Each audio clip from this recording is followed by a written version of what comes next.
We are here in New York City, and as you guys know, Staten Island has just done something incredibly historic, which is to vote for the first ever Amazon union in American history, led by Chris Smalls and Derek Palmer.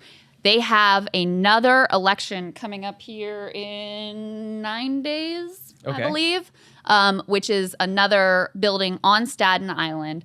And frankly, I think it's going to be as impossible as the first victory was. I think this one may be even harder. First of all, Chris and Derek both came from the other building, so they had really deep, local networks there. But most importantly, Amazon is now going over the top with union busting. I think they were caught a little bit sleeping, just like many people. They underestimated Chris Smalls and his team. They are not going to make that mistake again. And so Vice has some reporting from within that facility saying Amazon is forcing workers to remove union banners. They're confiscating union lit. They got audio of Amazon reps disciplining a lead organizer. So the union busting tactics there are ramping up. And at the same time, Starbucks, Howard Schultz, is losing his mind about the union victories that are unfolding in an unprecedented way there as well. I mean, the Starbucks union movement has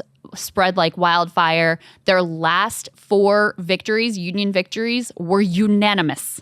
Not one worker voted against the union. And that's at the same time that they have massively escalated their tactics. So they fired the old CEO because he failed to stop the unions. They fired their union-busting general counsel. They brought back founder Howard Schultz. He immediately announces, I'm so freaked out about this, I'm not even going to do stock buybacks anymore, which is a big move. He starts giving speeches talking about the union's assault on corporate America. They ramp up firing of organizers. These companies always do union busting. The number of NLRB violations that Starbucks has been accused of, a supposedly progressive company, is truly extraordinary. But the thing that's really interesting is some of these tactics, not only do they not seem to be working, they kind of seem to be backfiring. Yeah.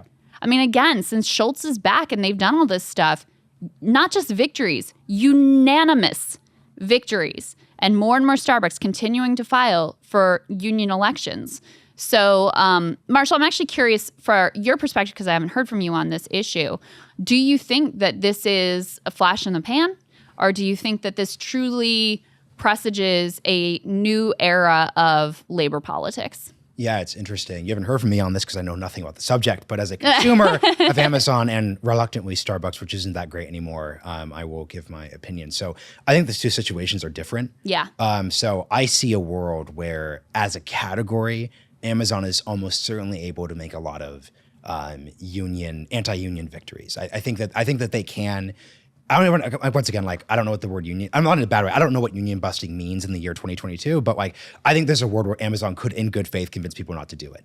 In Starbucks, I don't have any understanding of given how social media driven it is, given, frankly, the clientele, because what I would actually probably bet is that people who go into Starbucks probably like it, Starbucks would be unionized. Yeah. So but in Amazon's case, and this is what's toxic about Amazon, people just want their 2-day thing, even if it means people are pissing in water bottles. But well, it's more invisible. Yeah, the labor at Amazon is more invisible. So I don't know what Starbucks does. Because this is I say social contagion, not disparagingly. Yeah. But once you see a picture of a Starbucks unionizing, I do not see what possible argument Starbucks could make to other Starbuckses around the country that would dissuade just seeing that image. It's just, we're going to fire you. But that's not going to work, right? Here's the other thing, Kyle, that I've been thinking a lot about is a lot of the Starbucks workers in particular, but also a good number, the Amazon workers are also young, and many of them were also Bernie people.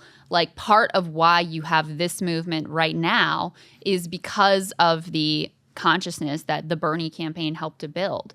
They interviewed some of the first Starbucks union organizers, and they were like, I learned how to organize on Bernie Sanders' campaign. So not only do you have a labor landscape that has been dramatically transformed by COVID, and where it became really clear to people that my boss will literally let me die and not give a shit if they think that they can make more profit. So you have that. You have the fact that there are a lot of jobs available, but they're shitty low-wage jobs. So people are saying, I'm not going to leave. I'm going to stay here and actually make this a good job because that's the thing that matters to me. But then you also have a generation that is historically favorably inclined towards unions and who have received a kind of labor education that we have never given people through the education system by their proximity and awareness of the Bernie Sanders campaign. Yeah, I mean, that's probably part of it. I think the biggest part of it is just necessity because, we're living in an era where, I mean, the government really doesn't do much of anything to help people anymore. Like whatever remnants of the New Deal and the war on poverty are there, just like slowly eroded over time. We've been in this monstrous neoliberal era for so long now. And I think people looked around, they realized there's no cavalry that's coming to save us. Like we got to save ourselves. And so one of the ways you do that is you look to your coworkers, you hold hands in solidarity and say, let's try to form a union. Let's try to get better wages and better benefits and do this in a more direct way. If nobody's coming to save us, we need to save ourselves. So I think it's probably necessity is driving a lot of it. And, that's why I hope that you get victories across the board. I know you told me before this that, what was it, the last 4 Starbucks union elections? Unanimous. It was unanimous? The whole, And what is it, 20 states now? 29. 29 states. 29 states. Right. The Amazon labor union has now received inquiries from more than 200 buildings. Right. And just to keep in mind the scale, both of these movements are extremely exciting and transformational. I think because they are really recognizable brands that the upper middle class uses like literally every day, that's part of why these things are so incredibly powerful. But you've had 200 plus buildings across the country reach out to Amazon Labor Union about organizing. Now, they're not going to win all of those, but a single building in Staten Island, that's 8,000 workers. Right. Mm-hmm. So the entirety of the Starbucks movement thus far, I think it's 19 stores maybe that they've organized thus far, doesn't come close in numbers, although it has a lot of cultural cachet to what you could ultimately do at Amazon. On the other hand, Saagar, the laws are still extraordinarily rigged against them. It's still a very difficult climate. The things that bosses can do to try to threaten and persuade you and lie to you basically about the union still makes it very, very hard. So I think while this thing is very nascent and very exciting, it's far from a foregone conclusion that ultimately you're going to have this wave continue. Yeah, that it's not a foregone conclusion. I would just look at what I find most fascinating is that no matter what, there is still some change being sparked here. Yeah. So Amazon obviously trying to raise their wage. They're trying to be like, and this is what Marshall said, and I think it's what most likely they'll do. They'll be like, okay, fine, we'll go to $21 an hour. We'll go to this, as long as you don't unionize, as long as you do what we say. I'm not saying it's a good situation. Money to throw at them. But they have literally hundreds of billions in order to throw at the problem. Starbucks is also, as we pointed to, they took the extraordinary step of saying we're not going to do stock buybacks anymore. We are now going to invest our profit in our people. That's a direct response to the unionization. Well, and they went further now and said, we're going to give benefits, but only to the non-union workers, which I don't know how that's legal. Possibly illegal, by the way. I don't know how that's legal. That's up to the NLRB. But I mean, and that is where law also matters a lot. So at the very least, we're in a huge sea change for the labor movement and for worker politics in general, with the Great Resignation, with so much of bargaining power, which is dramatically blue collar. And I think that's on balance an important thing. That's why I do think we're entering a new era. It's not going to look the same as 1910 or, in the fires and the strikes, but it will be very interesting. It will be driven by the internet, and we're going to have to find some sort of new consensus. So unfortunately, that's time, because I know you guys also have to get out of here. Thank you all, everybody the tens of thousands of you who watched, for some of the fun super chats and the donations. Did we beat CNN Plus? We did beat CNN Plus. Within about, for our producer, I think we beat CNN Plus within about 2 seconds of going live. So shout out to you, Chris Wallace. I hope you enjoy interviewing James Cameron.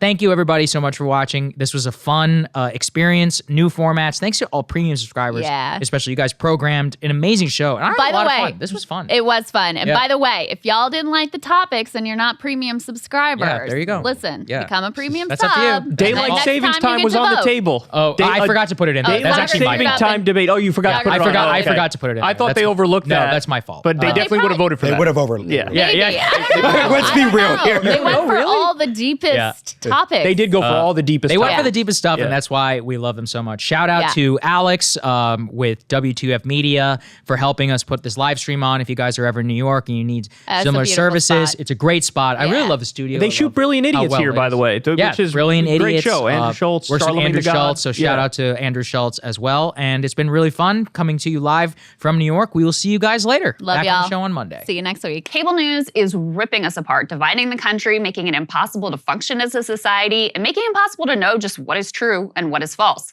But the good news is they are failing and they know it. That is why we're building something new, a new mainstream, a healthier one, something more trustworthy, something that we are going to need in one of the most pivotal times in American history. We are building up here for the midterms, for the upcoming presidential election, but we need your help. So if you can help us out by becoming a premium member today at breakingpoints.com, we're trying to change America for the better and the entire world. So what are you waiting for, guys? Go to breakingpoints.com and sign up and help us build a new mainstream.